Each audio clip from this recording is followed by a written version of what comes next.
পলাশের খোঁজে চলেছি পুরুলিয়া।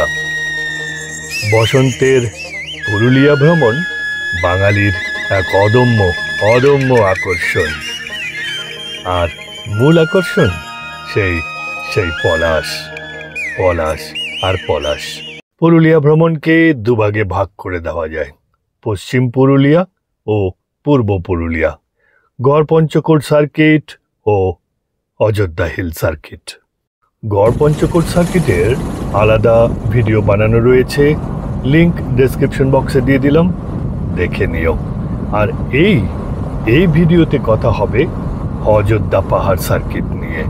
হ্যাঁ, অযোধ্যা পাহাড়, পুরুলিয়া। হাই, আমি Dugong Datta, the mocking monk, exploring life and lovely places. Ayodhya পাহাড় পৌঁছানোর শর্টেস্ট রুট ডানকুনি, আরামবাগ, বিষ্ণুপুর, মালবাজার হয়ে। দূরত্ব 322 কিলোমিটার, কোনো টোল নেই, সময় লাগবে এই 8 ঘন্টার একটু বেশি। অন্যটি কোলাঘাট, খড়গপুর, বহড়াগোড়া, ঘাটশিলা হয়ে। দূরত্ব 366 কিলোমিটার, সময় লাগবে প্রায় একই রকম। তবে এই রুটে তুমি এনজয় করবে ড্রাইভিং, তবে তার জন্য তোমাকে পে করতে হবে টোল প্রায় 410 টাকা। পুষিয়ে যাবে যদি তুমি তেলটা ঝাড়খণ্ড থেকে ফিল করো, কারণ সেখানে লিটার প্রতি 7 টাকা কম। ঝাড়খণ্ড ছেড়ে পুরুলিয়া ঢুকতেই পথ এবং পথের পাশের দৃশ্য কেমন বদলে গেল দেখো। এরপর মনে হবে বারবার দাঁড়াই, বারবার নেমে তুমি ছবি তুলবে। আসলে এই পুরুলিয়ার ডেস্টিনেশনের থেকে পথটাই বোধহয় বেশি সুন্দর। পাহাড়ি গ্রামের পথ আরো মোহিত করবে তোমাকে। মনে হবে এখানে আসাটাই হয়ে গেল সার্থক। এখনো কিন্তু আমি ডেস্টিনেশনে পৌঁছইনি। আমি কোথায় এসে উঠেছিলাম সেই সুন্দর রিসোর্টের রিভিউ ভিডিও আগেই দিয়েছি, দেখে না থাকলে লিংক ডেসক্রিপশন বক্সে দিয়ে দিলাম, অবশ্যই দেখে নিও, ভালো লাগবে। আমার স্টে ছিল পলাশ ভ্যালি রিট্রিট। এই ভিডিওতে পাবে পলাশ ভ্যালির অনেক খবর, পুরুলিয়ার আদিবাসী মায়েদের সুখ দুঃখের কথা ও কিছু গান, মুখোশ গ্রামের খুঁটিনাটি, কুসুম গাছের কথা ও কুসুম দুর্গা মন্দিরের গল্প। পাবে খয়রাবেড়া ড্যাম থেকে একটি দুর্দান্ত সানসেট। Good morning. আজ পুরুলিয়ার প্রথম দিন। আজ কি দেখে নেব আগেই বলেছি। তবে সকালবেলা ঘুম থেকে উঠে সামনের পাহাড়ে ট্রেক করতে চললাম। ট্রেক না বলে মর্নিং ওয়াকও বলতে পারো, তবে এটা বোধহয় তার থেকে একটু বেশি, তাই ট্রেক বললাম। সুন্দর বনের মধ্যে দিয়ে পথ, অনেকেই আসছিল আমার পেছন পেছন, কিন্তু কিছুদিন এসে জন্তু জানোয়ারের ভয়ে ফিরে গেল। আমি ফিরতে পারলাম না। শুনেছি এই পাহাড়ের ওপরে কোথাও একটা আদিবাসী মন্দির আছে, অন্ততপক্ষে সেই পর্যন্ত একবার যাই। আদিবাসীরা তো যায়, তবে আমি কেন যেতে পারবো না? সেই ভরসাতেই চললাম। কি সুন্দর পথ দেখো, তবে অনেক অনেক রুক্ষ এখন। তবু চারিদিকের গাছপালা আর তার মধ্যে দিয়ে সূর্যের সুন্দর রশ্মি কেমন যেন রোমাঞ্চকর একটা পরিস্থিতি তৈরি করেছে। আর এই পাথরগুলো আসলে একটা ঝর্ণার জানান দিচ্ছে। হয়তো এখন শুকনো, কিন্তু বৃষ্টিতে এখান থেকে প্রচুর জল যায় না। আছে তো, এখনো কিছু জল দেখা যাচ্ছে, তবে সামান্য। গাছপালাগুলো বড় রঙিন এখানকার মাটি। আর তার মধ্যে দিয়ে একটা পায়ে হাঁটা পথ। এই পথেই হয়তো আদিবাসীরা চলাচল করে। আরো একটা পথ। আমাদের কি এই উঁচুর দিকে যেতে হবে মন্দিরের খোঁজে?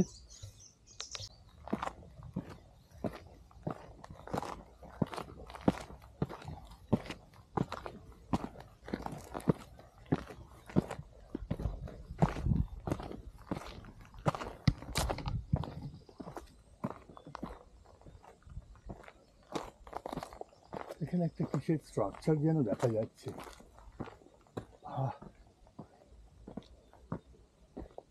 বাহ, ভারী সুন্দর একটা জায়গা।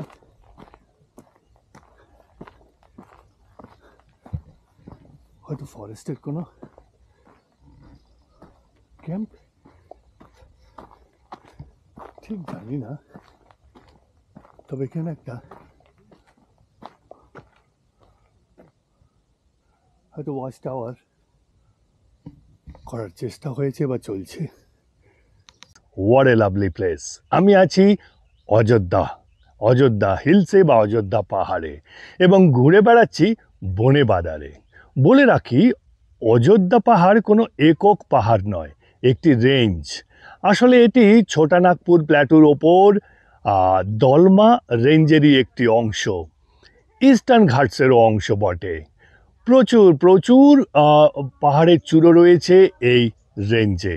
সেরকমই একটি চূড়োর দিকে উঠে যাচ্ছি। শুনেছি সেখানে রয়েছে একটি আদিবাসী শিব মন্দির, আর সেখানেই পৌঁছানোর চেষ্টা করছি। অনেকক্ষণ থেকে পথ ভুলে বসেছিলাম। কে দেবে, কে দেখাবে আমাদের পথ? এই দেখো কারা যেন আসছে। এই তো, তোমাদের গ্রাম কোন গ্রামের নাম গো? তোমরা এখানে কাঠ কাটতে বেরিয়েছো। তোমাদের মদতরা কোথায় কাজে গেছে? আমাদের মরদ গুলা ঘরেই থাকে। এ বাবা, এ কি কথা? ঘরেই থাকে। এ কি কথা? ঘরেই থাকে। বের করে দাও ঘর থেকে, বের করে দাও ঘর থেকে যদি কাজই না করবে। না, তো আমরা কে বার করব? আমরা করে তো বাবার ঘর, তোমরাকে তো নিয়ে এসেছি কহে, তোরা কাজ করো। আর ও বসে বসে খাবে? সন্ধ্যা হবে করে মদ দু গিলাস পিবো। বনে কাঠ কাটতে যাওয়ার আগে ঠাকুর প্রণাম তাদের সুরক্ষিত ফেরার জন্য। কি জীবন ভাবতে পারছো? তবে হ্যাঁ, এই সুবাদে খবর পেয়েছি তাদের সেই শিব মন্দিরের। এখন কিছু কনস্ট্রাকশন চলছে, তাই জায়গাটি অতি সাধারণ মনে হতে পারে, কিন্তু তাদের কাছে অত্যন্ত গুরুত্বপূর্ণ। আমিও সবার সুরক্ষা কামনা করে প্রার্থনা করলাম এই পাহাড়ের যাত্রায় মহাদেবের কাছে। পাহাড়ি মহাদেব, আদিবাসী মানুষের মহাদেব।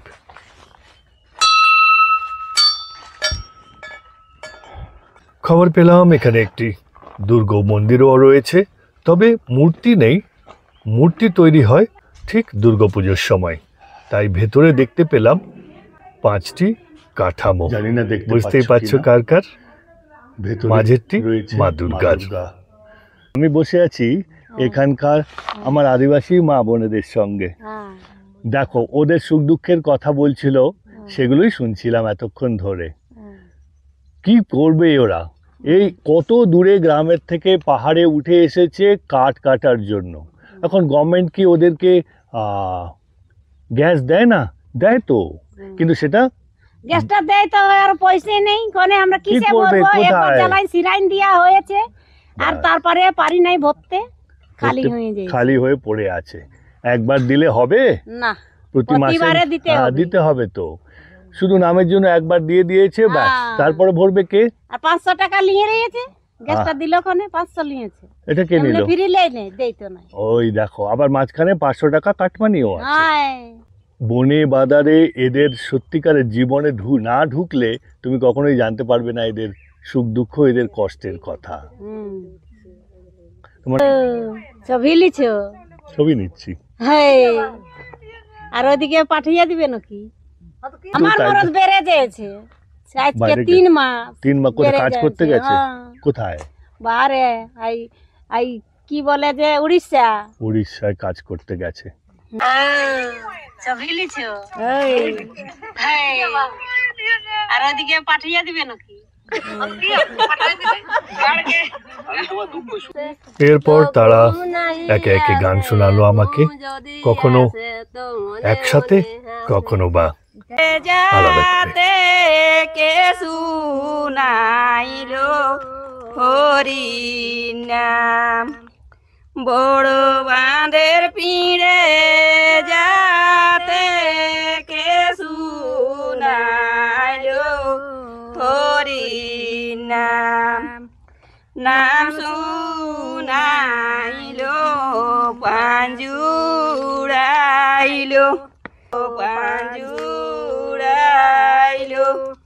সে কি ছিল রে ভগবান মাছের জনম জলে নুনু রে পশুর জনম বনে গো রানীর জনম রে। ফেরার পথে বহুদূর পর্যন্ত যেন ওদের গানগুলো আমার কানে বাজছিল। হয়তো তাদের জীবনের গান, প্রার্থনার গান, তাদের ভালো থাকার গান। সব বনের পথগুলো দেখেছ? ছোট ছোট পথ কোথা দিয়ে যেন চলে যাচ্ছে, জানি না ঠিক যাচ্ছি কিনা, কিন্তু ভারী সুন্দর লাগছে এই পথে হাঁটতে। দেখো, একা একা যখন এভাবে হাঁটি রোমাঞ্চকর লাগে। আজকের সকালটা সত্যি সুন্দর। ওই তো কি যেন একটা দেখা যাচ্ছে। আমি বোধহয় কাছাকাছি এসে গেছি। হ্যাঁ, আমার রিসোর্ট বা রিট্রিটের ওইদিকে দেখা যাচ্ছে পাহাড়।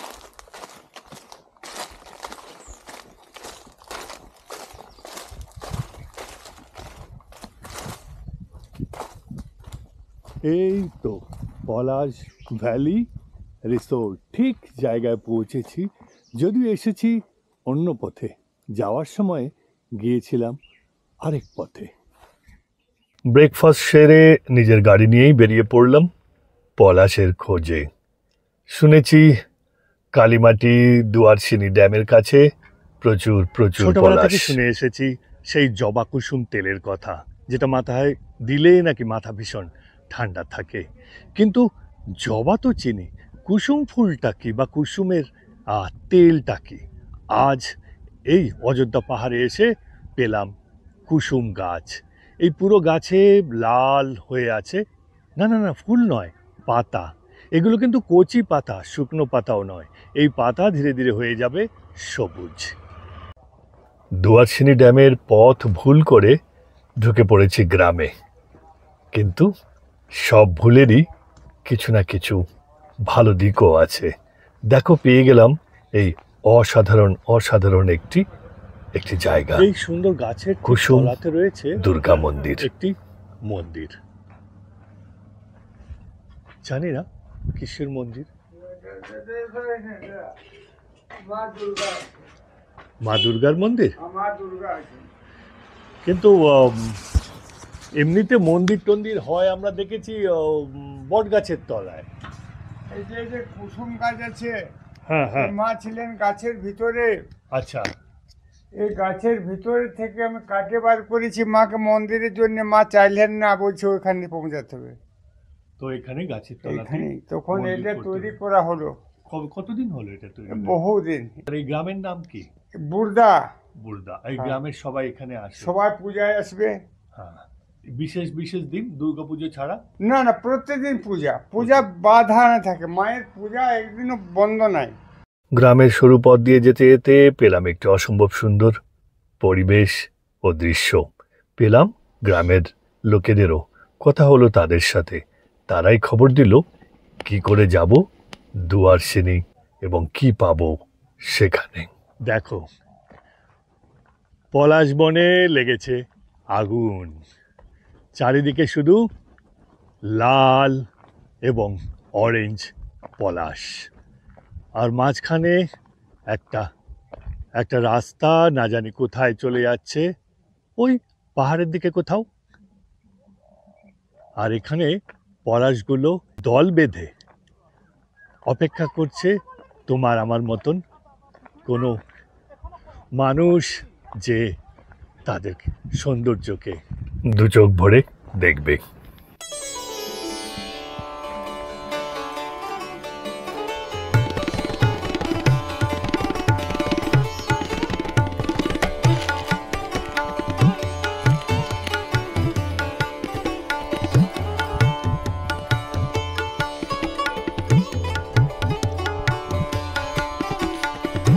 তোমার আমার কাছে এই পলাশ ভ্যালি অসম্ভব সুন্দর হলেও এখানকার মানুষগুলো কড়া রোদে জীবনের যুদ্ধে দেখো লড়াই করে চলেছে।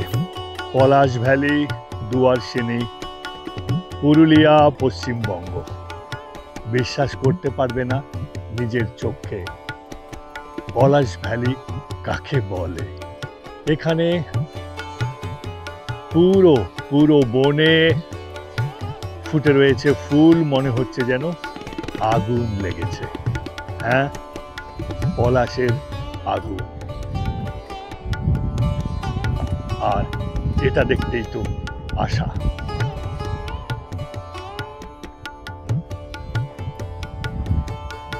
কি দেখাতে পারলাম পুরুলিয়ার পলাশ? একটু নয়, আধটু নয়, সারা পাহাড় জুড়ে, সারা ভ্যালি জুড়ে শুধু পলাশ আর পলাশের লাল, অরেঞ্জ, ইয়েলো রং। তো পুরুলিয়া থেকে আমি ডুগাং দত্তা, দ্য মকিং মক।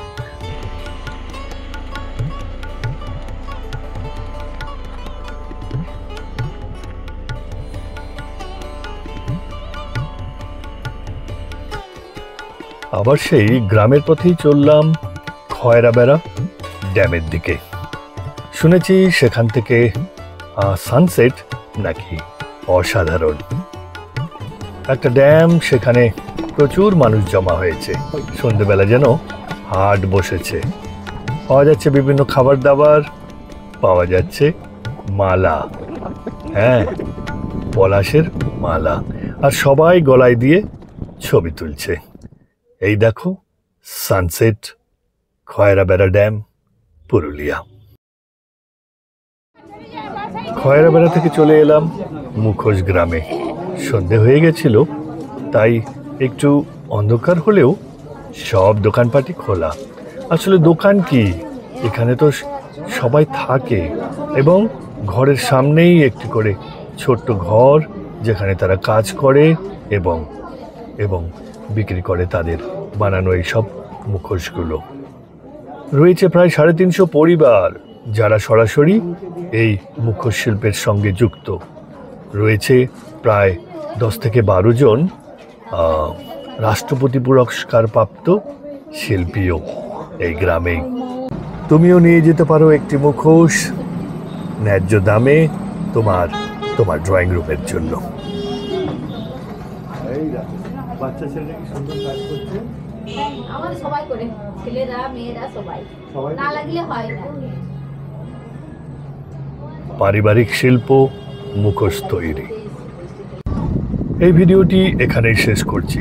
কাল যাব মূল অযোধ্যা পাহাড় হিলটপে। সেখানকার আদিবাসী গ্রাম ছাড়াও দেখে নেব বাকি সমস্ত দ্রষ্টব্য স্থলগুলো।